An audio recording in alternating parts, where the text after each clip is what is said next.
audience. We've got an audience. All right. Here we go. Hold on 1 second, my kid. Oh, where'd you go? I'm just gonna. What just happened? I can still see them. It's all right. No.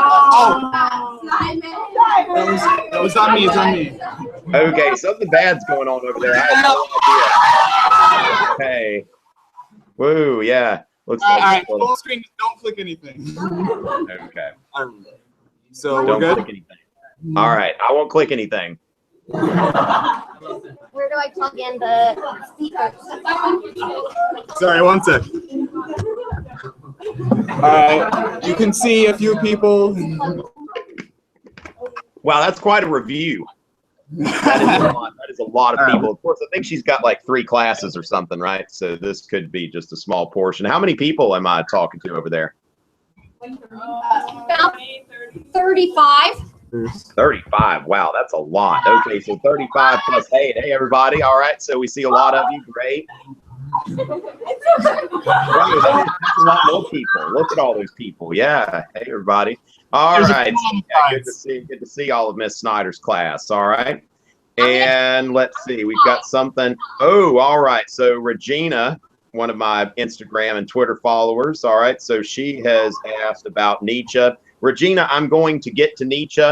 Now, what I want to do, and Miss Snyder's class, does anyone have a laptop or anything like that? If you do, you can access the Google document. If not, you can do it later. Anybody, or y'all looks like y'all have got notebooks and stuff. So y'all are ready to like take some good notes and all of that stuff. So that's great. But even if you have a phone, you may be able to, I'm going to go ahead and send that link to Miss Snyder. Miss Snyder, I'll go ahead and send you the link to the Google Doc if you want to email that out to your class. And so even if somebody's got a phone, if they want to see some of the stuff that I'm typing down, I like when I do these things, I like to kind of type things down once in a while with key points and all that. So I'm going to go ahead and send that out. All right, so that is a link to the Google Doc that I'm sending to Ms. Snyder. And those of you who are part of our online audience, just keep in mind that that is in the description. All right, so anybody have anything to say before we get started? Nice to meet you. Oh, nice to meet you too. Whoever said that, I have no idea who you are, but perhaps I will if y'all keep going. Okay. So, all right. I don't know if I've got a link to the Google Doc here on the text, Miss Snyder, but let's see. I may be able to figure out how to do that. Yeah. Let's see. Let's go ahead and open up the app here, and there we go. Let's see. All right. It's refreshing. Come on. Come on. All right. All right, let's just go ahead and go there. And let's see. Did you get the email, Miss Snyder? To the new Gmail that we just made today?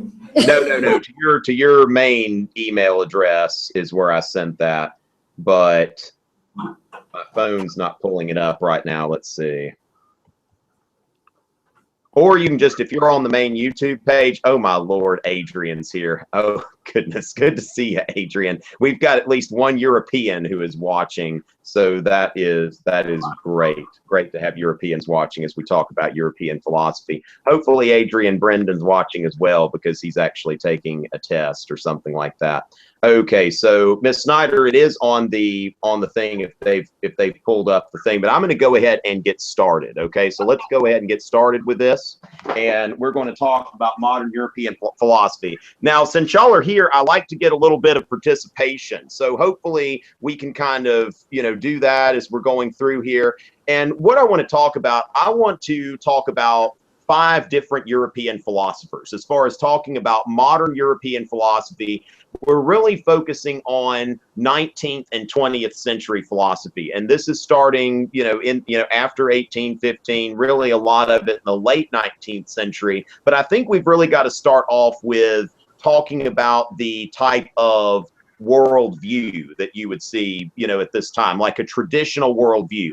Now, as far as Western civilization and European history is concerned, what would y'all say would be the sources of inspiration for our worldview? Like, what are some things that have really influenced the way that we look at the world? And I mean in a traditional sense in Western civilization. Do y'all want to throw out any ideas here? There are two that I'm looking for specifically. What are some traditional ways that we view, what are two things that we base our worldview on? Religion.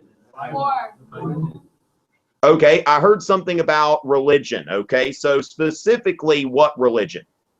Christianity. Okay, so we can all agree that Christianity, it has been a major influence on traditional European thought. Okay, so Christianity is one of those things. Now, the other one I'm thinking about might surprise you, as far as, because this is not really, you don't really think about Christianity with this, but it's another tradition that's got its roots in the 18th century that I would say has a very profound effect. Like when you think about Christianity, we're thinking about the Bible, Christian morality, all of that other stuff. But then we don't really, even people who are traditionally minded in Western societies don't have a worldview exclusively on Christianity. What would be on the secular end? What would be something that would inform our worldview in a traditional sense? Art, Darwin. Did I hear science? Yeah. I think I did. Okay. Now, specifically, I'm going to go with the Enlightenment. All right. So what we're thinking of are Christianity and the Enlightenment. And those may not sound like they play very well together, but at the same time, even though people like Voltaire did not like Christianity, what this does is that Christianity gives you that kind of traditional religious worldview, and then we tend to add the Enlightenment and its emphasis on, like, what are the values of the Enlightenment? If we had to say something like, okay, the Enlightenment, what is this about? Reason, progress, and Logic. okay, so the Enlightenment, really what we're looking at reason, progress, logic, science. And also keep in mind the Enlightenment is also about like freedom of thought and stuff like that, but really reason, progress. And one thing about progress is this idea that humanity is constantly going forward, all right? So this idea of perfectibility, and through reason and science and all that kind of stuff, then we are going through and we're becoming better through this reason and rationality. And really at the basis of the Enlightenment is this idea that the universe makes sense, all right? So now so the universe makes sense, and that's really like where the Enlightenment and Christianity aren't fundamentally different, because there are two ways that we can explain things. All right, we can put things into a system. Both of them offer us a system for understanding the world. So I would say that for a lot of people today who subscribe to traditional worldviews, that they use Christianity and the Enlightenment. You could also use other Western religions such as Judaism or Islam or something like that. Now, what about Christianity? What does it mean if somebody is a good Christian? Like, how would we describe that person? What would be some good ways to describe if somebody's a good Christian? High moral, faithful. Okay, now I heard something about good morals. Like, let's talk about this Christian morality. Okay, I didn't hear the joke. That was funny. I love this group. What a great audience. Oh, they're just going wild over there. Okay, so somebody, it might help if somebody kind of sits near the computer and is maybe kind of a spokesperson for the group, because we've got such a big group that somebody might kind of relay some things to me that are being said. That might kind of help me understand some of these and get in on these sort of inside jokes. All right, somebody's standing up. Somebody may be coming up to be the champion. All right, we have a champion, ladies and gentlemen. All right, and what's your name? We have a winner. Could somebody type in the Google Doc on my phone? Oh, there we go. You got it. All right, and what's your name? Simon. Simon, okay. So Simon, what are we hearing on your end about how we would describe somebody who is a good Christian in terms of morality? We heard a lot of stuff about morality and attending church, and okay, so I go home from church. What am I supposed like? That person's a good Christian. That person acts like a good Christian. helps people, charity, Okay. follow the doctrine. Yeah. Okay, helps people, follows doctrine. Now, a couple things I might talk about, point out are the Beatitudes, like where Jesus is saying, "Blessed are the poor in spirit, for theirs is the kingdom of heaven. Blessed are the meek, for they will inherit the earth. Right. Blessed are those who mourn, for they will be comforted," and all of that kind of stuff. And then if you think about the fruits of the Spirit, you've got love, joy, peace, patience, kindness, goodness, faithfulness, gentleness, and self-control. Now, when you think about it, now this is going to be especially relevant when we get to Nietzsche, because when you think about this, like when Jesus says, "Blessed are the meek, for they will inherit the earth." When does a meek person inherit the earth? Think about like Alexander the Great, and he needed to name a city. Who does Alexander the Great name the city after? Himself. Himself. Peter the Great, who really is kind of the Alexander the Great of Russia in a lot of ways. When Peter the Great was going to name a city, who does he name it after? Himself. Well, technically, Sorry, Saint Peter. okay, technically it's patron saint, but then again, let's not fool ourselves here. Okay, this is really, Peter is naming this city after himself, and it's a sort of mock piety. So when we think about the great leaders of European history, Louis XIV, anything meek about that guy? No. He built this like really like, this really modest dwelling at Versailles, right? He had a mirror or two in there. Are we talking about the same Louis XIV? Wait, do I still hear them? Are they still here? Okay. Yeah, so Louis XIV, nothing meek about that guy. So anytime we see any of these like great leaders, Napoleon, certainly nothing meek about that guy. So when we look through history, it's really the arrogant who inherit the earth. And so that's going to be one of the bases of Nietzsche's attack on Christianity. But I want you to keep those two things in mind when we think about Christianity and the Enlightenment. So both of them offer us a system for living and making sense of the world. I'll be right back. Has anybody over there seen my lecture on Auguste Comte? On what? Okay, yeah, y'all need to watch my videos, all right? Some of you, there are some people, some places that do like all-nighters and stuff. I expect that of you people. All right, so Auguste Comte, I'm going to go ahead and share my screen with you. This would be worth taking a look at. Now, of course, POV, I'm telling you that it would be worth taking a look at. Okay, let's see. I'm not really hearing the responses there. POV, okay, so it may or may not be worthwhile, but I'm saying it's worthwhile. I'm saying it's an awesome video, and of course I would say that because I benefit from it if you were going to do that. Oh my goodness, Star Wars video game. I feel like watching that, but I'm going to go ahead and type in Comte. All right, so when you go to Auguste Comte, now, of course, this is POV YouTube. It's not just me, but YouTube says that this is the official video. I don't know how that got to be the official video. But anyway, I've got a lecture on Auguste Comte and his positivist philosophy, okay? So this is something that I think is kind of important for understanding the modern thought. All right, so Comte is in your textbook somewhere, but he's kind of like, he's not a really major figure. A lot of y'all didn't even know who I was talking about, right? But Comte is putting forward this positive philosophy. And we're not talking about positivism as far as like everything is shiny and happy and all of that kind of stuff. Because when it comes down to it, you may go to the doctor or something like that. And if you have a test done and that test is positive, then that's probably not a positive thing the way we look at it. The reason why it's positive is because we're certain, okay? So positivism is about certainty. And really that something is only true if it can be observed. And that's really like faith in science. And what he gives us is the law of the 3 stages. And these 3 stages are, 1, the theological stage, where I call this religion without science.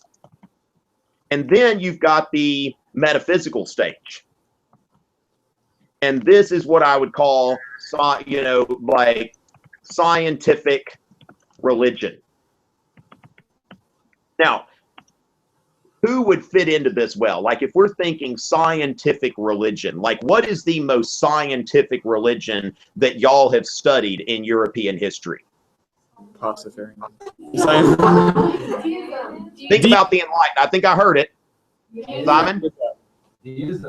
Deism, okay? Deism is a scientific religion. Like deism is a religion that says like, look, we can look around at the universe and we can apply Newton's laws and we can come to the conclusion that there must be a God because everything is so organized according to Newtonian physics and all of that stuff. So deism doesn't go any farther than that. It just stays there. It is a scientific religion, but it is still a religion that says the world makes sense and it must be in accordance with certain principles. All right. So God fits into a framework. I've got a video on deism as well. So if you haven't seen that, make sure to take a look at that. So deism, like the Enlightenment, is all about this scientific religion. And I would contend that's kind of where most Americans are today, as far as, you know, where they would stand. Now, the 3rd stage is the positive stage.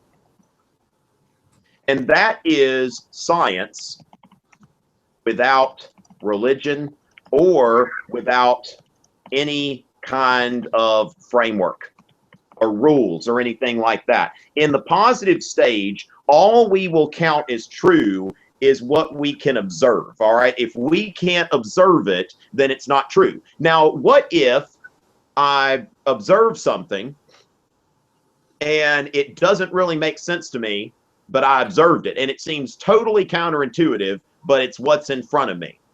If I'm a positivist, then what do I trust? What you saw?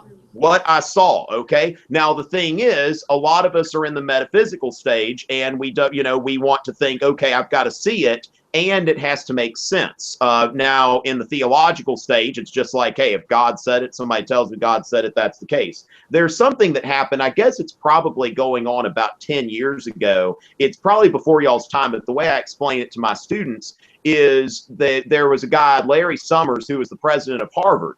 And he was talking to some people. He was giving a public speech, and he said something about that he cited some data that indicated that males have more of a propensity for science and math than females.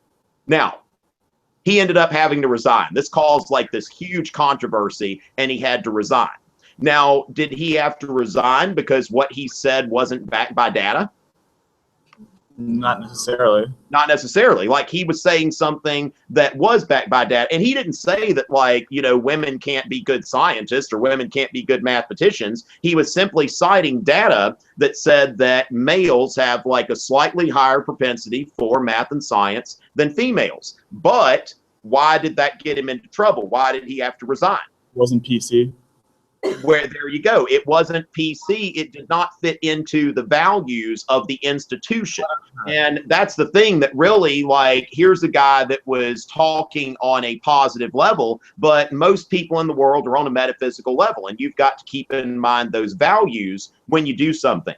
But the reason that I that I think Comte is important is because even though most of us are not on this level, it's still this idea that we should reject the idea of values, really, that we should trust science and not science augmented by values. And this is where Darwin comes in, because Darwin is very much a positivist. All right. Now, most of you've heard about Darwin in your, science classes, biology, something like that. But it's very important to understand Darwin as a positivist, all right? Because Darwin goes to the Galapagos Islands and he sees all of these different finches. And he's like, okay, on this island, this one has picked up this trait. This one has picked up this trait over here. And then we have a trait here. So we've got finch A, B, C, and D, and they've got these traits. Now, why do they have these traits? Evolution. Evolution, okay? Now, the thing is, whoa, Darwin. The Bible says that people were created by a divine being as they are now. Why are you going to dispute that? Because positivism. There you go. That Darwin is saying that I have observed something. So what I'm observing is that they have developed these things, and he comes up with this idea of natural selection. And that, you know, there's probably a finch E, F, and G that are extinct because they did not win that competition. And this idea of life as a competition between species for supremacy. All right. So he's looking at this. Now, is it in accordance with tradition? No. But what he is going on is what he has observed. And what I like to ask people, like everybody's heard arguments against Darwin, right? I mean, y'all have heard arguments against Darwin before, even out in California? Sure. Okay, Californians are probably a little bit more cool with Darwin than people here in South Carolina, by and large. But have you ever heard a scientific argument against Darwin? Well, there was that debate with Bill Nye and that other guy. Okay, now how scientific that was is probably up for grabs. But what I want, because a lot of that was about, like, you know, what they call creation science. But the thing is that there are, now I'm going to tell you, I mean, there are scientific arguments. There are actually some reputable scientists that take issue with Darwin on one issue or another, because keep in mind that part of Darwinism is this natural selection. So even if you believe in like theistic evolution, then you're really in the metaphysical stage. Like you're saying that I'm going to believe in evolution within the context of my belief in a, you know, in the Christian God or something like that. So that's really not what Darwinism is. So there are some people who have made scientific arguments against Darwin, but that's usually not what you hear. I would say that 90% of the arguments that you hear about Darwin that are against Darwin are based on what? Religion. Based on religion, okay? So what it is that Darwin's beliefs contradict what people have believed for a long time and other sources of authority, because keep in mind that, you know, the Christian religion and what it teaches, you know, still holds a lot of sway. And even in a lot of countries in Europe, like, you know, I'm going to talk about Sartre, who was a French atheist, but there's still a lot of people in France who are very conservative and devout Catholics. And another comparison I like to make with Darwin is when you think about Galileo. Now, Galileo, why did he say that we live in a heliocentric universe rather than a geocentric universe? He observed it. He observed it. And why did people push back? Because they didn't believe it. There you go. I tell you what, y'all picked a champion. All right, Simon is really nailing this stuff, people. Well, y'all. To be fair, other people are saying it. I'm hearing it. Okay. So y'all are just a good team then. Yeah. All right. That sounds great. This is a great class. I tell you what, Miss Snyder's about to have another amazing pass rate, it looks like. So watch and learn, online audience. Now the thing is that when we look at Galileo and Darwin, one other thing that they have in common is that when Galileo says that we're not at the center of the universe, people are like, whoa, like, you know, the whole like humanism thing and the whole Christianity thing, like all that stuff says that man is important. If you go back to like Pico della Mirandola, who delivered the Oration on the Dignity of Man, he says, you know, God has placed us at the center of the universe. And then here's this Galileo guy that, you know, has his little telescope and, oh, I saw some stuff and humanity's less important. Well, there's pushback to that, all right? And when Darwin says that, look, I've got some scientific stuff here, and keep in mind, I'm no scientist. I don't know one way or the other, but I'm just kind of telling you what the controversy is. And Darwin says, look, I've got something here that, you know, I'm observing. And people are saying, look, this contradicts what we've been taught traditionally, and it lowers the position of humanity, because all of a sudden the universe wasn't created for us. And even when you take the religion stuff out of it, that's still something that we really don't like to hear. So what I think is an important thing to carry over from Darwin is this emphasis on competition, okay? So when you go from Comte to Darwin, you see that Darwin is getting this positivist philosophy from Comte. And then when you, now there was something, Miss Snyder would remember the Freud and the Darwin and Freud question. Have y'all done that FRQ before? Yeah. Okay, well, Miss Snyder would probably remember the year that they had that. And a lot of people answered that because they thought they knew something about Darwin and Freud. But a lot of people didn't really make the legitimate comparison. So when we go to Freud, I want you to keep in mind that Darwin has defined existence between species as competition, as natural selection. If somebody survives, they survive because they developed the traits that were needed to survive. Anybody watch The Walking Dead? Oh, yeah. Okay. Oh, yeah. All right. We got some Walking Dead fans. That is great. Because one of my students yesterday, when I was talking about this stuff, it's about where we are in the course right now. He said this is kind of like The Walking Dead, okay? That when you think about Darwin's, life, that we've really tried to set up this civilized society. And you can see in season 5, I'm going to try to not do a lot of spoilers or anything like that. But if you haven't watched it, it's really your own fault at this point. So the thing is that you've got this tension between people who are wanting to be civilized, and we want to obey these rules of civilization, and we want to have a community that's really based on the fruits of the spirit, on love, joy, and peace, and patience, kindness, goodness, and all of that. And then you have Rick Grimes. And the thing about Rick Grimes is he does what has to be done. All right. And this is really where we get into like Nietzsche and all that. Like Rick Grimes is the Ubermensch. All right. So I'm kind of previewing Nietzsche because that's kind of where we're heading. But when we go to Freud, we really need to keep in mind this idea of competition. Okay. And how really Freud is kind of influenced by this, by the competitive, let's see, the competitive whatever. I'm just going to put whatever, and I'll come up with a better word for it later. Okay, so Darwin, y'all know what I mean by whatever. You kind of put in whatever word you want. All right, so Darwin has got this whole kind of thing going on that we have this competition for survival, and that the fittest will end up surviving, where those who are unfit, those who are not competitors, are not going to survive.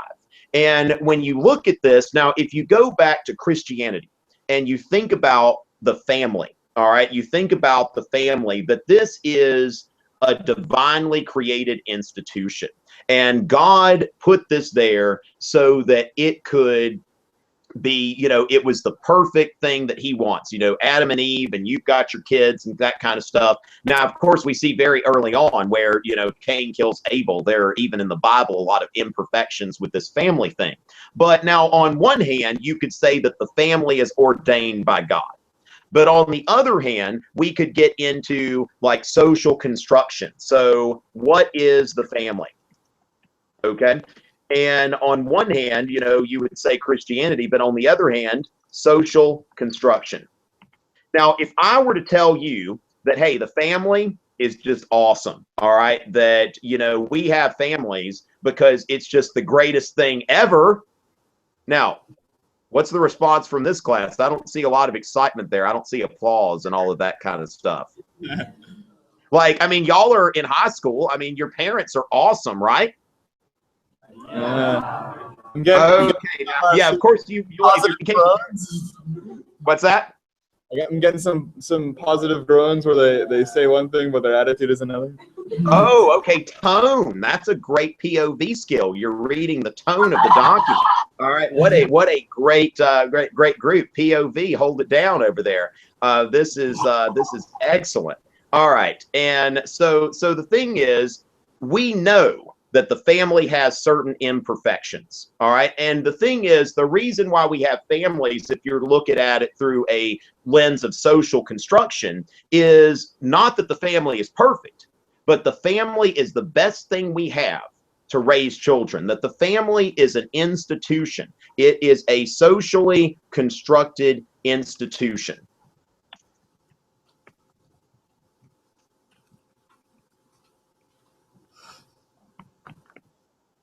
So a socially constructed institution, and it takes on various forms. Like if you go to Asia, you see more people living in extended families and generational families. But the bottom line is, I mean, there are those tortoises or whatever that lay their eggs on the beach. And this is a really sad story, by the way, because my students were telling me about this yesterday, and I was just like, oh my goodness. But these tortoises, they hatch, and they have to try to crawl to the water on the beach. Most of them get eaten before they ever get there. And then some of them don't even make it once they get to the thing. Now, what do we do there? Like if you look at it in a Darwinian sense of natural selection, because all of those tortoises are going to die, or most of them, they have a lot of offspring, right? That's how they counteract that. But humans don't have a lot of offspring. When you look at actual like natural births, it's very rare that a human being has more than one child at a time. And that child needs to be cared for, all right? That child needs to be cared for years. That child has to be nurtured. That child has to be loved. And so that child has a mom and a dad, okay? Now, the thing is that Freud is kind of the father of, you know, psychology, of psychotherapy, and all of that kind of stuff. Now, of course, the Vatican, you might get some questions about the Catholic Church. The Vatican had a conference this week on exorcism, which that is a traditional thing there. Now, of course, the Catholic Church also believes in, you know, mental illness and that sort of thing. But Freud is looking at this, and whereas when you look at the ancient world, if somebody's crazy, maybe they're possessed by a demon. But Freud is seeing that there is an actual mental illness, that we see that something is not right. And whether it's Freud or whether it's his patients, he says that we need to do something about this mental illness. Now, of course, sometimes for Freud, it was to prescribe cocaine or something like that, which we know now was probably not the best idea.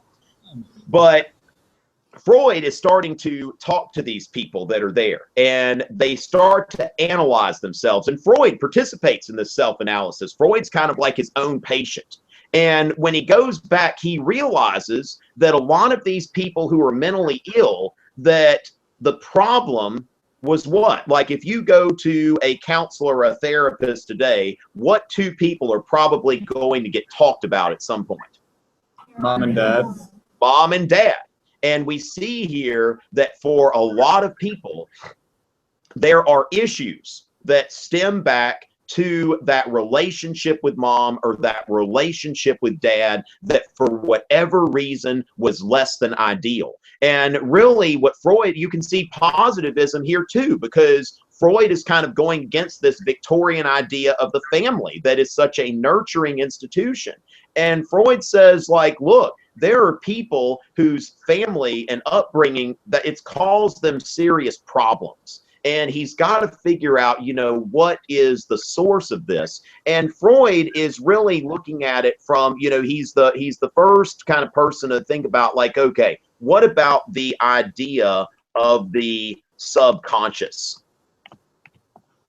What if there is a mind somewhere that we don't really have access to, that we really have to dig deep to get to, that there is something that is buried, and there are reasons why they're buried, but we repress things, okay? So we are going to repress things in our subconscious that keep us from being the person that we want to be, or keep us from being a fully functioning member of society. Now, keep in mind, I'm no psychologist or anything like that. I'm just a historian dabbling in Freud, okay? I'm kind of giving you what you need to know.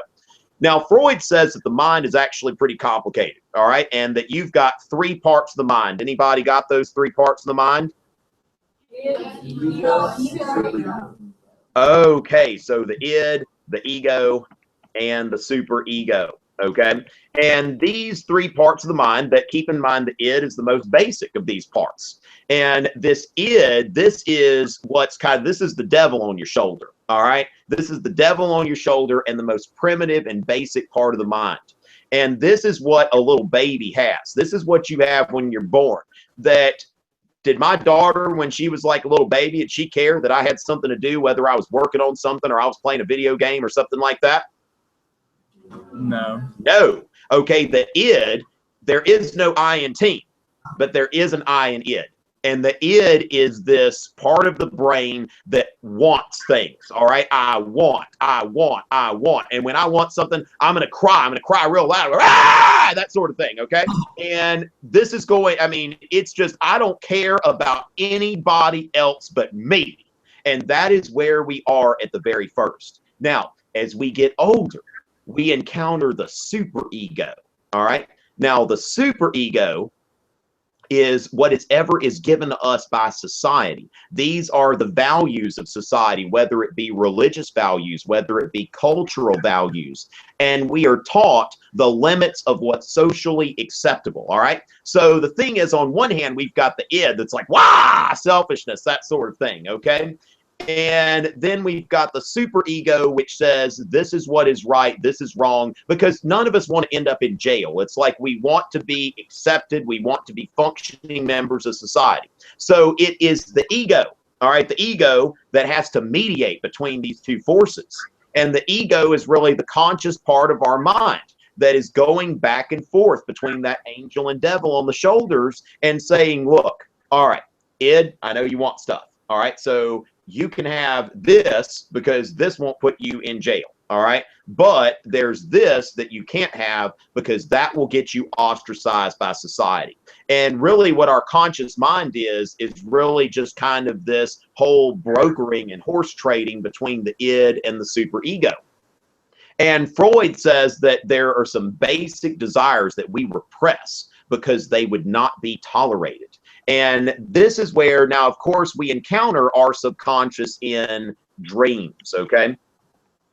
We encounter the subconscious in dreams, that they mean something. Now, of course, if you go back into the Bible, like, you know, dreams, like they come from maybe God or something, or maybe your dream didn't mean anything. But for Freud, dreams are very important because this is where we encounter the subconscious. So we have had this encounter.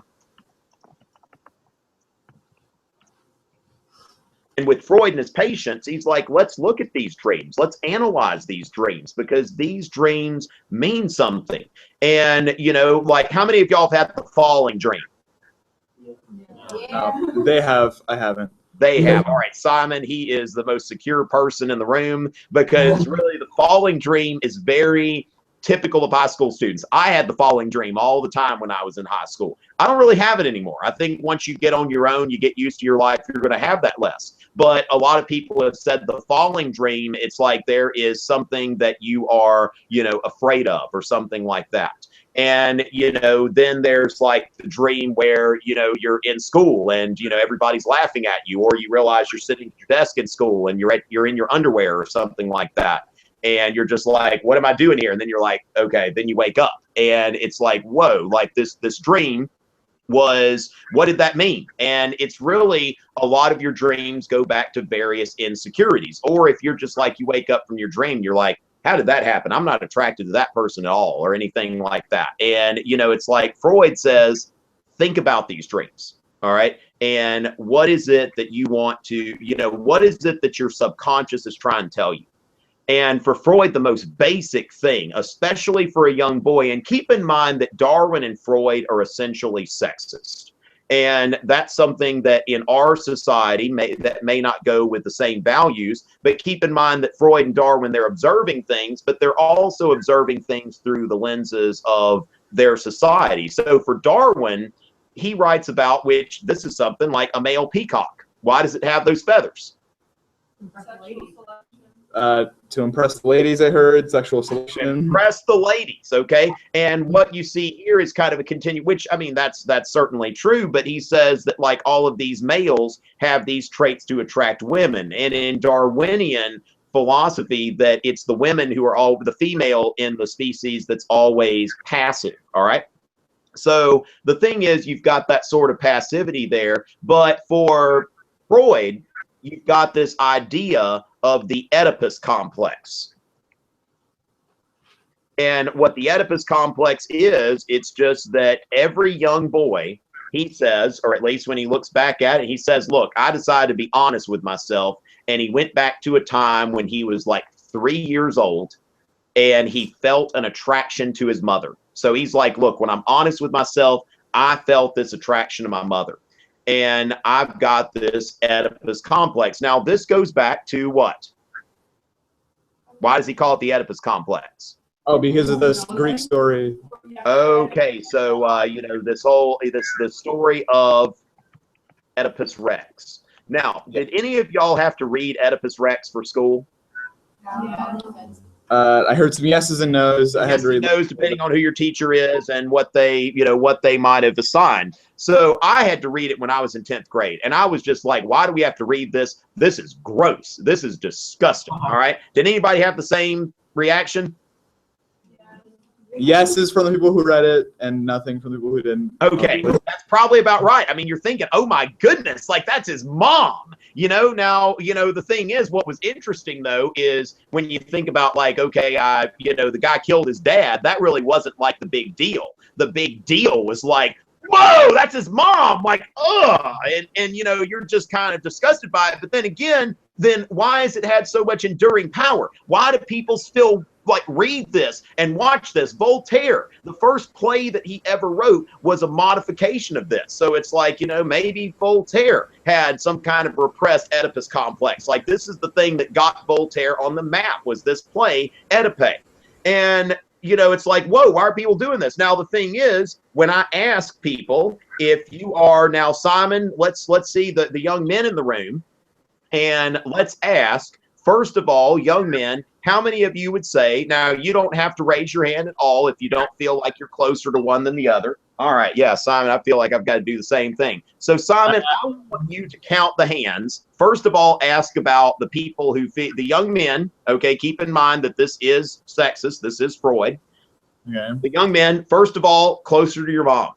Second of all, closer to your dad. So go ahead and take all. Closer to your mom. 1, 2, 3, 4, 5, 6, 7, 8 hands. All right, now closer to dad. All right, who's closer to your dad? 1, 2, 3, me, 4. So that's 4. Okay. And this is pretty typical. Like most of the time when you ask young men, are you closer to your mom or your dad? It's usually about a 2-to-1 that you've got, you know, you've got about 2 closer to their mom for everyone that's closer to their dad. Now go ahead and ask the ladies the same question. Can you go back one sentence because we got kicked off the Wi-Fi? Okay, but you're back? Yeah. Can you hear me All now? right, we're back. Yeah. Okay. So Simon, now go ahead and ask the ladies. Now the 2-to-1 ratio is very typical. It's either 2-to-1 or 3-to-1. Like very seldom do you have a group of people where the guys say, you know, more guys say they're closer to their dad than their mom. And Freud would say there's a reason for that. So go ahead and ask the ladies the same set of questions. All right, how many of you ladies are closer to your dad? Okay, wait. 1, 2, 3, 4, 5, 6, 7, 8. 8. Okay, what about Bob?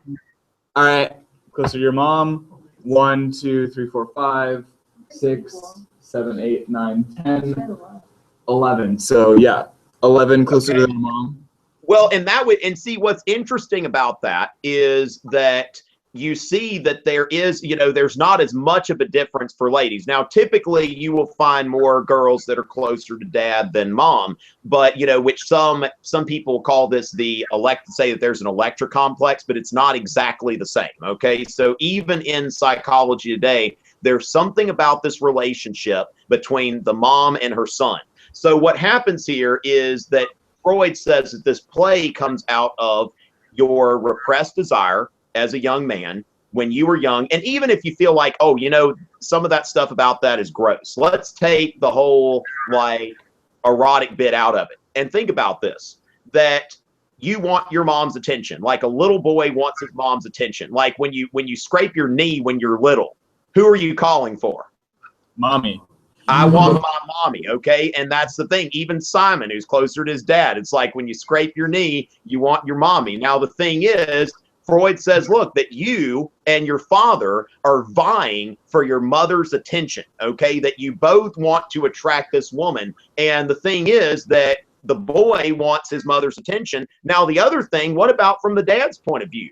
What is that little boy doing? Taking Yeah. attention away. Yeah, keeping attention away from me. So the thing is, it's like there's this tension between these males. Now, of course, when you put this Darwinian spin on it, Darwin sees, males as dominant and all that kind of stuff. So there is this competition between males, that the family is no longer this nice little neat sort of unit, that the family has problems, and that the family has this Darwinian competition about it. So when you take that and you take Darwin's whole competitive thing and you apply it to the family, then you understand Freud's Oedipus complex, that you have this sort of thing, which, that is something that people in a family are competing. Siblings, the sibling rivalry, it's like there's competition within the family. And I think that that's important for understanding Darwin and Freud and how they relate to each other. Now, before we go on to Nietzsche, are there any questions that anybody's got about stuff that we've talked about so far? Questions? Good job. Yeah, it looks like you covered it pretty well. Okay, excellent. All right. Well, I am glad to hear that. Now, of course, I know that Miss Snyder might have announced that, noon Pacific, this thing was over. So I've got a few more things to do. If people have to leave, I'm not going to offend me. I probably won't see some of you if you leave. Now, that guy that's like, over your, let's see, that would be your right shoulder. If he tries to leave, I probably will notice. All right. So he's probably stuck here. What's his name? Which one are you? I can see. Yeah. What? Yeah, there you are. Yeah. Okay. What's his name? Van. All right, Van. Yeah, if Van tries to leave, I'll probably see Van leaving or something like that. But some of them probably leave. It's not going to offend me. So keep that in mind, that I want to go ahead and talk about Nietzsche and Sartre. All right. And one thing that we have to understand here, and I'm just going to kind of throw a few terms at you. I don't really have this organized a great deal, but I will organize it. But I want you to understand this concept of existentialism. And this is where we're really going to see an attack on both traditional Christian thought and also Enlightenment thinking. All right, that you have this tension between Christian thinking and traditional, which it's kind of funny to think about the Enlightenment as traditional, isn't it? Yeah. Yeah, that really the Enlightenment was all about being non-traditional and questioning tradition, but really the Enlightenment has, in my view, it has become the tradition. And so when you look at existentialism, it's really in a lot of ways that it rejects like any kind of like absolute framework of meaning. All right. And this is really where you kind of see everything, coming together. If we're going to look at, I don't like to sloppily define this. So sometimes there is no shame in just going to Wikipedia and just pulling it up and making sure. All right, as far as what we're looking at, because existentialism, keep in mind that it's still something that it's kind of hard to put somewhere, okay? So existentialism is a term applied to the work of certain late 19th and 20th century philosophers who, despite profound doctrinal differences, okay? So keep that in mind, profound doctrinal differences. It's starting with Soren Kierkegaard, who was a Christian. Dostoevsky was also a Christian. So, there's like a Christian existentialism at first. They shared the belief that philosophical thinking begins with the human subject, not merely the thinking subject, but the acting, feeling, living human individual. In existentialism, the individual starting point is characterized what has been called the existential attitude, or a sense of disorientation and confusion in the face of an apparently meaningless and absurd world. Okay, so what you're looking at here is that the world does not necessarily have meaning. Is that in line with Christianity? No. No. Is that in line with the Enlightenment? No. No. So you can see here that both Christianity and the Enlightenment are being attacked. And now keep in mind that these philosophies are going to gain a lot of currency after World War I, when all of these technologies that were supposed to help us progress, that we use them to kill each other. All right.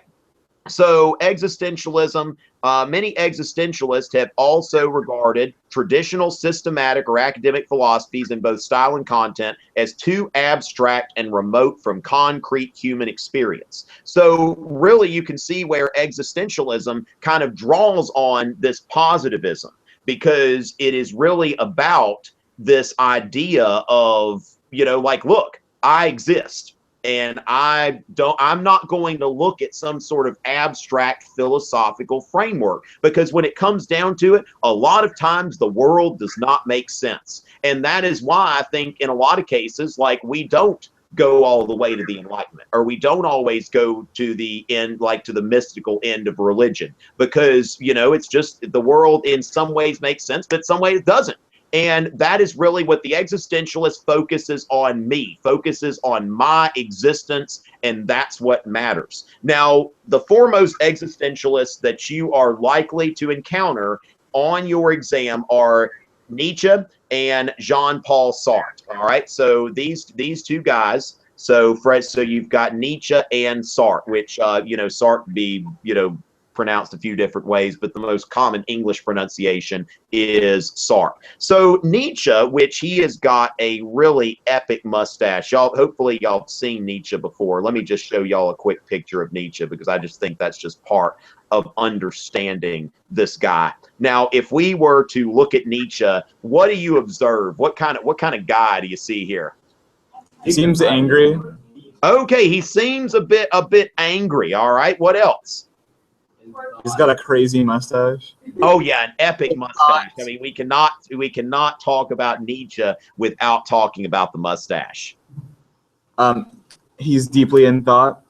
Deeply in thought, yeah, almost like spaced out. Like, you think about this, the photographer's taking this picture of him, and he's just like, I'm not even going to look at the thing here. I mean, it's just, I am deeply in thought. I am too deep in thought to even be bothered by this photographer. I am too busy contemplating the nature of my existence. Now, the thing is that Nietzsche is, you know, eventually he ended up going crazy. All right. And I tell people, like, Nietzsche is very interesting to dabble in a little bit, but, you know, you take that stuff too far and it's quite possible that you might end up going a little cuckoo. But it is very, very fascinating. Okay. And there are a few things about Nietzsche, and I can really explain Nietzsche in a lot of ways by really only mentioning like books that he's written. Okay. So some of the things that he wrote, first of all, let's see, The Will to Power, The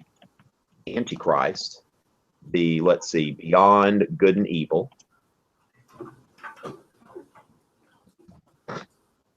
All right, and let me kind of start with a few of those things. Now, first of all, Beyond Good and Evil, all right, that Nietzsche is associated with this idea of nihilism. Anybody know what nihilism is? Yeah, nothing has any meaning. Okay, nothing has any meaning. We believe in nothing, okay, which y'all are out there in Los Angeles. That's like the dude stomping grounds, if any of y'all are familiar with that. So the thing is, you know, nihilists, that nothing has any kind of meaning or any, I don't believe in anything. And another thing here is perspectivism. Now, this rejects any kind of objective truth, okay? So this is a rejection of objective truth. That we cannot say for sure that anything truly exists. And as far as, you know, the values. So really, you know, values are really what we make them. So one of the things, like the most famous, the title quote. Now, Nietzsche in Beyond Good and Evil is really it's really a lot of is a collection of sayings. And what he says here is, what is done out of love takes place beyond good and evil.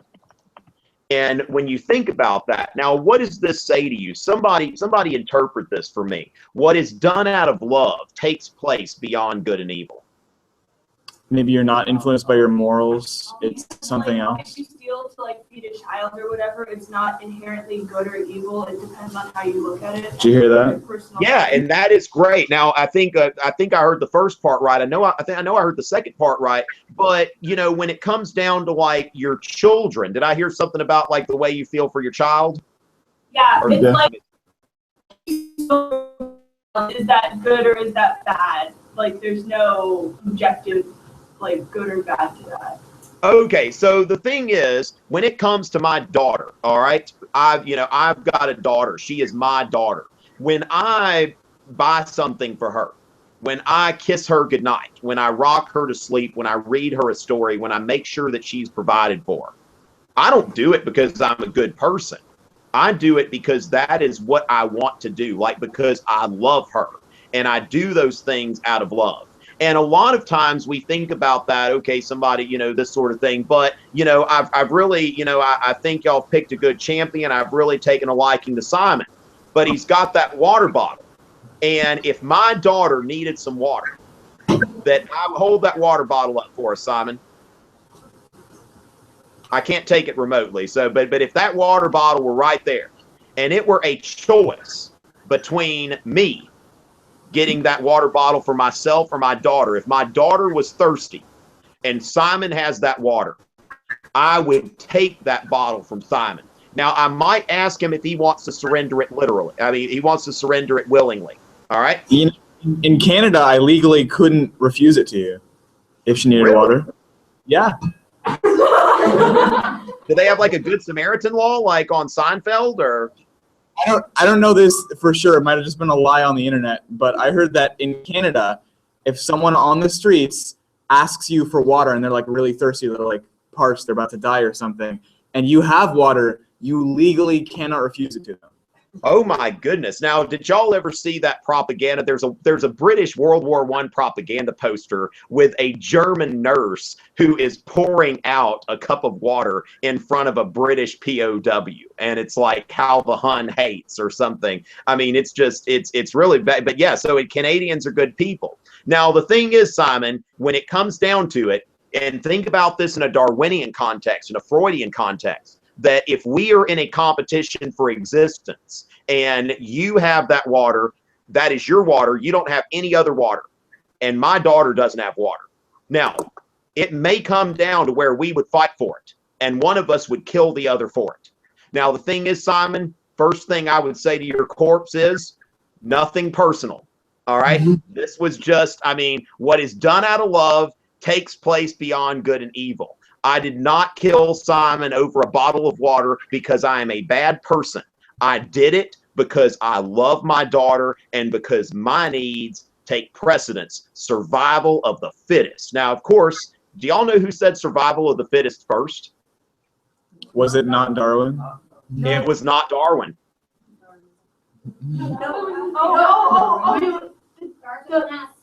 HS. Y'all got the initials. I'm impressed. Yeah, our teacher knows it, but Yeah, well, of course she does. Miss Snyder knows everything. Like, there is nothing that Miss Snyder does not know. Miss Snyder tells you to jump between now and 3 weeks from now. You say how high. She knows all right? But y'all go ahead and figure out who is it that said survival of the fittest first. Darwin borrowed this from someone. Herbert Spencer. There you go. Herbert Spencer, the architect of so-called Social Darwinism. Social Darwinism. So when it comes down to it, we are engaged in this competition. So Nietzsche is taking this to a whole other level, that we are engaged in this competition, and because of what I do here. Now, the other thing is that you may have like an ex-boyfriend or ex-girlfriend that you're just like, I had to break up with that person because they're just nuts and they're a bad person. All right. Let's see, am I getting anything resonating there? I don't know. But then there are other times where you're like, you know what? I don't think that person was a bad person or is, and I'm not a bad person, but we brought out the worst in each other, you know? And what makes you bring out the worst in each other? It's love. I mean, love drives people crazy sometimes. So what Nietzsche's saying is like, look, you know, I'm not, you know, it's not about good and evil. And when it comes down to it, what is good? What is evil? I mean, think about it. I mean, why do we think things are good or evil in our society? Because we learn it from other people. What is that? What is that? Angel on the shoulder? The superego. Superego. It's what society's telling us. And it's a society that is influenced by Christianity and the Enlightenment. And so what Nietzsche says here is that we need to start thinking about like what is good and what is evil, okay? And when Nietzsche's thinking about good and evil, it's like, what are we, okay? And so Nietzsche looks at this like in his book, The Antichrist. He calls for a transvaluation of values. Because Nietzsche says that, look, we say, like Christianity says, blessed are the meek, for they will inherit the earth. But who really inherits the earth? The strong. The strong, the ambitious. And what's happened here is that civilization, which Christianity is the religion of civilization. I mean, it is a religion for civilized people. If we were to act like cavemen, then we would basically bring Hobbes to life right here and just kill each other. But Nietzsche is saying that, look, that what is good is what makes someone dominant. What is good is what makes somebody strong.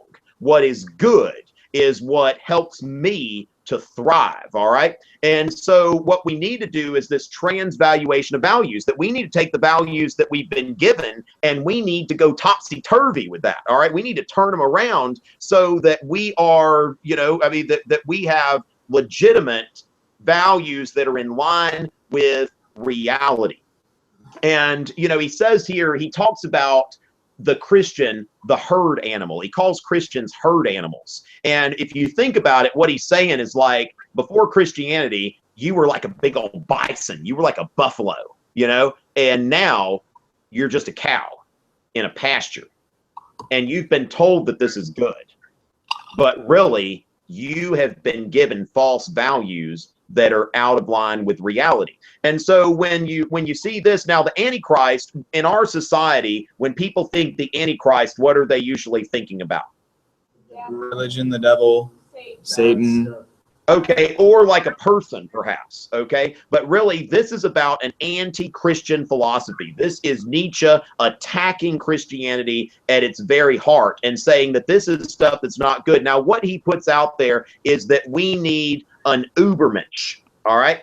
An Übermensch, which it's all German and all of that kind of stuff. An Übermensch, which is, this is the Superman, all right? This is the person who can go out there and dominate, all right? And that is what should be good, is that people are dominant, because this is what's in line with reality. Now, Nietzsche talks about the will to power. And what he says here is that when it comes down to it, and this is just no matter what religious persuasion you are, whatever, this is very useful, that people believe and promote what benefits them. Now, I've tweeted a link to a new document that I'm working on, my POV Hold It Down document, where I'm trying to kind of give people a framework for using POV and incorporating it. And I've incorporated Nietzsche into this, because what Nietzsche says when he talks about the will to power is that, think about it, May 8th is the most important day of your life.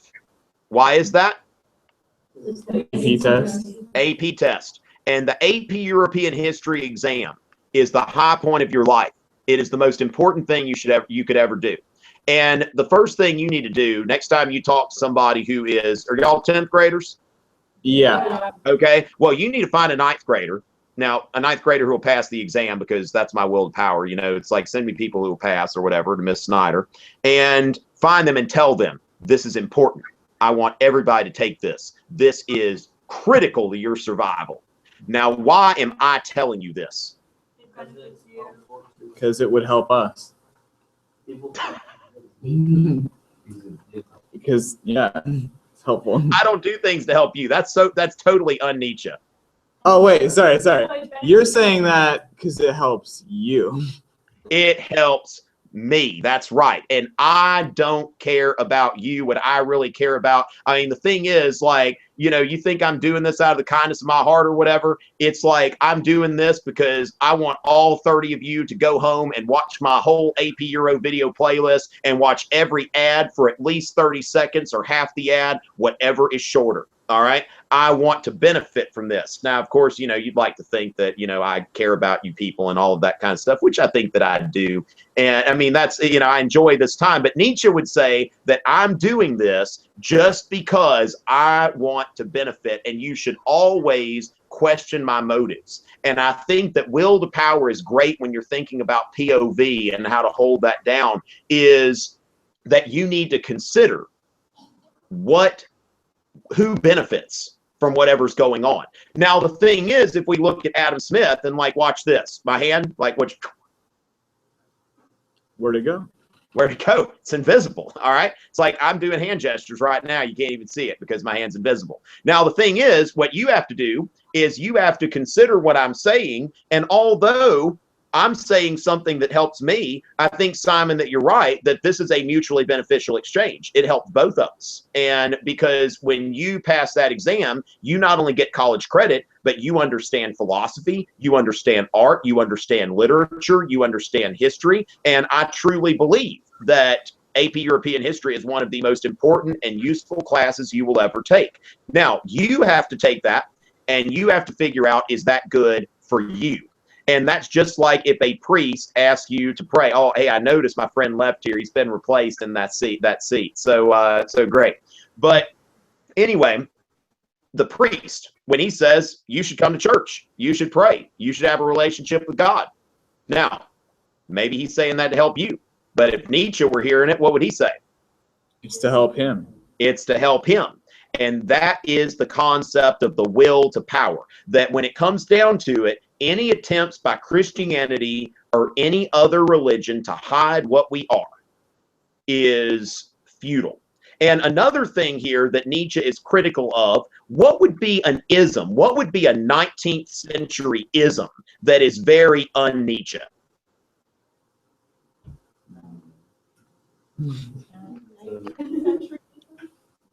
We're getting a lot of ums.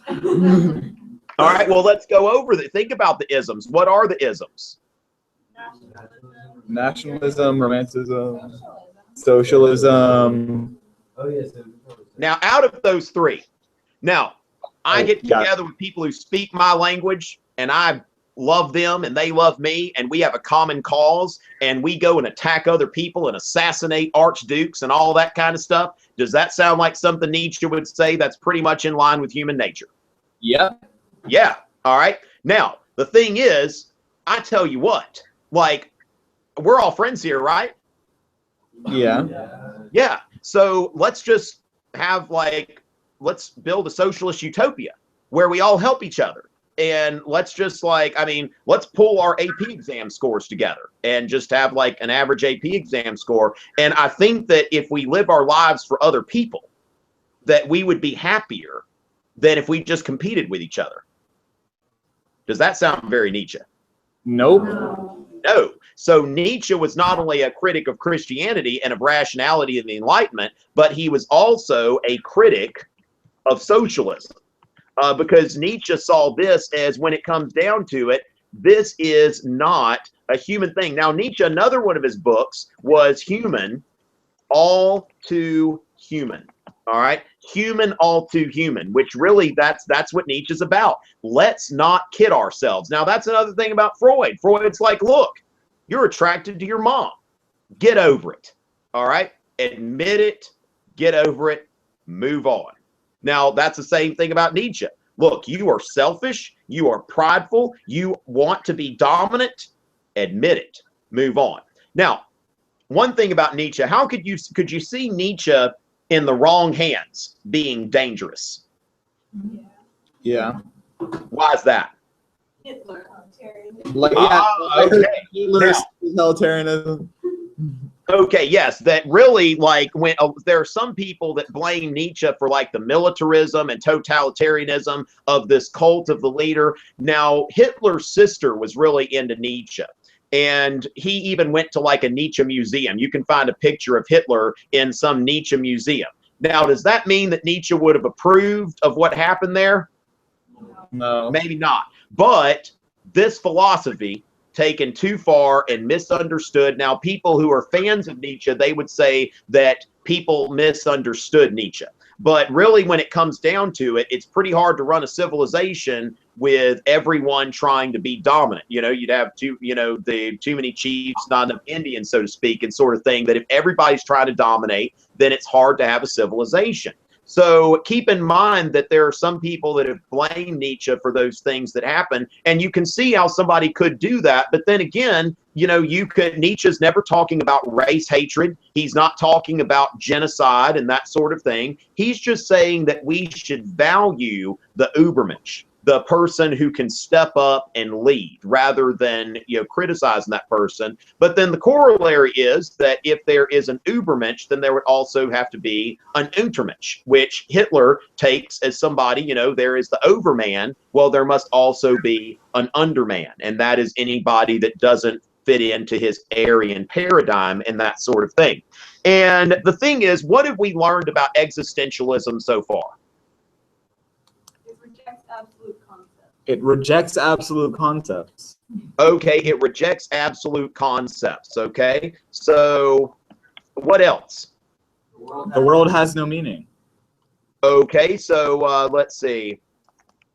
Whoa, the world has no meaning.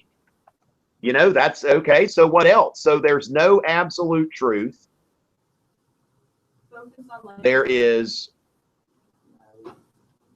There's no meaning. What else? Focus on your perspective only, because there is no absolute. Did you catch all that? Okay, so there's no absolute. So really, we should have no sense of community or anything like that. And a lot of people assaulted existentialism as a philosophy that is inhuman. Okay, that even though Nietzsche's like, look, I'm just trying to be honest here, then really when we tell people that there is no meaning in life, that there is no truth, that really we should not strive to build a civilization based on community and that sort of thing, existentialism comes under attack as something that is inhuman and meaningless. And that is where we enter John Paul Sartre. Now, John Paul Sartre, his most famous work, the only one that I've ever read, all right, I'm not a philosopher, I'm just a guy that dabbles. This is, do y'all see what I got here? Yeah. Yep. Can you read the title? Humanism. Existentialism is a humanism, all right? And this was something that he wrote to defend existentialism, okay? So existentialism is a humanism. All right, what's his name again? His name, S-A-R-T-R-E. You know what? I'm going to share my screen with you real quick, and I'm going to pull him up, because he's one of the most influential philosophers of the 20th century, and especially in France. Okay, so when we're looking at existentialism, we've got like Kierkegaard, Dostoevsky, Nietzsche, and Sartre. Okay, so John Paul Sartre. There he is, S-A-R-T-R-E. Now, he's also very deep in thought, isn't he? Doesn't he have that look to him? Do I still have y'all?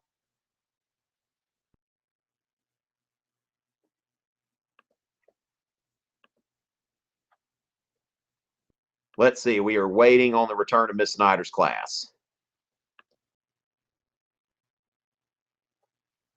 Maybe that helps a little bit. Let's see. Simon?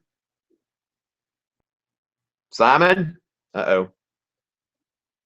Might have lost him. They'll probably rejoin us in just a second. Let's see. If not, I'm almost through the broadcast, so I'll just finish it as with or without him. So let's see kind of how. Simon is back. All right. Woo! So go way back to when you first pulled up. Okay. And sometimes this happens. Sometimes this happens that when I screen share, it eats up some additional bandwidth. So we're not going to worry about that. S-A-R-T-R-E. Okay, I've got him in the Google document that he wrote. He was a French existentialist who wrote Existentialism is a Humanism. All right. And there are a couple of things that I want to note here.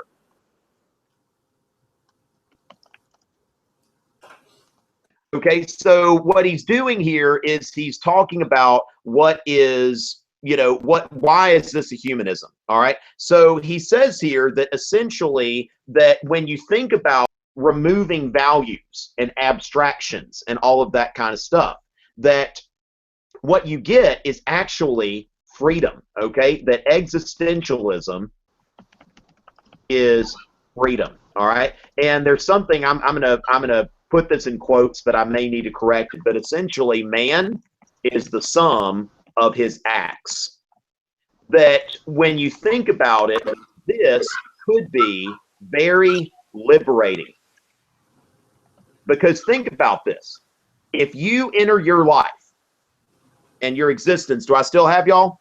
Yeah, sorry, there wasn't enough bandwidth, so audio only is fine. That's fine. Okay, so video and audio, but now I'm just doing audio.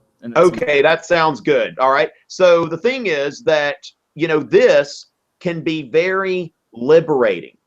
And, hi, Aaron. Looks like Aaron's on the group chat. All right. So the thing is, when I don't have to think in terms of values and I have this freedom to be myself, then I can assign meaning to life. Now, Sartre says that essentially we are condemned to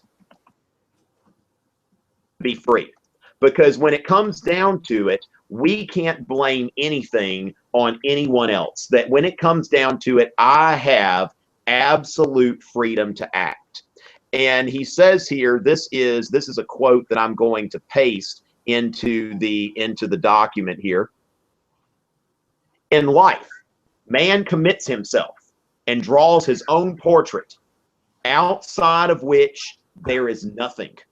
No doubt his thought may seem harsh. This thought may seem harsh to someone who has not made a success of his life.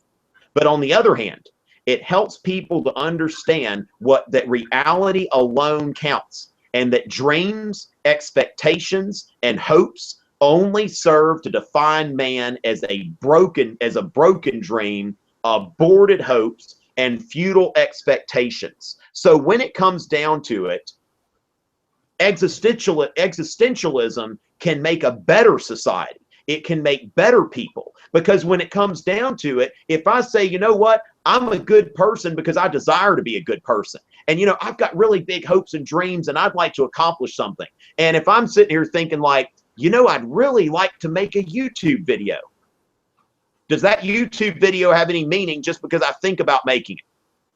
No. No.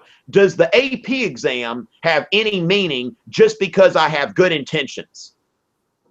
No. No. The AP exam only means something if I pass it. Okay. So it's like, oh, well, I'm gonna give it a good college try or something like that. No. Go and pass the exam. All right. And if there's nothing else that you get out of this whole hour and a half, go pass the exam, people, because that's what you need to do. And you are the sum of your acts, that you are condemned to be free. If you make a 2 or a 1, then that's on you. And that's all that's there. And it doesn't really matter what you meant to accomplish or how good your intentions are. So if you have some sort of hope or dream, if you want to get in shape, get in shape. If you want to go to a great college or something like that, if you want to have a certain career, if you want to change the world in a good way, good intentions do not matter. Okay, I want to be a better person than I am. So what? Go and do it. All right. And that is why Sartre says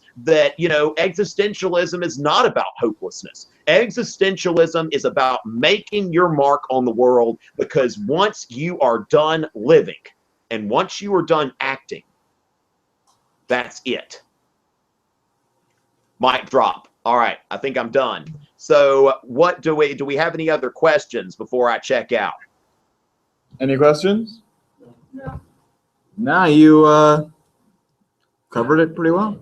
Okay, so let's see. Let me just send. Okay, so great. that is something that, I mean, I've had a lot of fun with y'all. I mean, this is just something that Miss Snyder just kind of brought up on the fly. We were talking about the things that we're going to be doing in order to prepare for the AP exam and to review. And that was, you know, she was saying that she had some stuff to do. I said, hey, how about I come in and do part of this thing here? So the thing is, keep in mind that a lot of times these live hangouts, I'm going to do several between now and the exam. The best way to know about them is to follow me on Twitter, follow me on Instagram, and all of that kind of stuff, because that's where I post these announcements when I decide to do it. If you're not subscribed to my YouTube channel, then subscribe to it. Do I have any Twitter followers out there? You follow me. I follow some of you. Okay, you must have an interesting feed. Okay, I'll have to figure out who you are. I don't know. So if you're follow Skyland Rice. No, you already followed me. Oh, he already. Okay. Well, the thing is, y'all give me a shout out or something like that, and let's chat. Let me know who you are. Let me know Miss Snyder's class appreciates what's going on. But the other thing is, like Twitter and Instagram, it's both at Tom Ritchey, and of course, you know how to get to my YouTube channel. And those are the mechanisms by which you can know when stuff's going on. And that's really because I may have like between 5 and 10 of these hangouts, and a lot of them are scheduled within 24 hours of them happening. So just make sure that you stay tuned. And if you liked what you saw here, there will be others. But I mean, it was great to do this for a live audience, and I hope that y'all got something out of it and learned a little bit about European philosophy. And remember, don't have good intentions. As Sartre would say, go and pass that exam. So thank y'all very much, Miss Snyder's class. Go out there, fight, win. Thank you so much.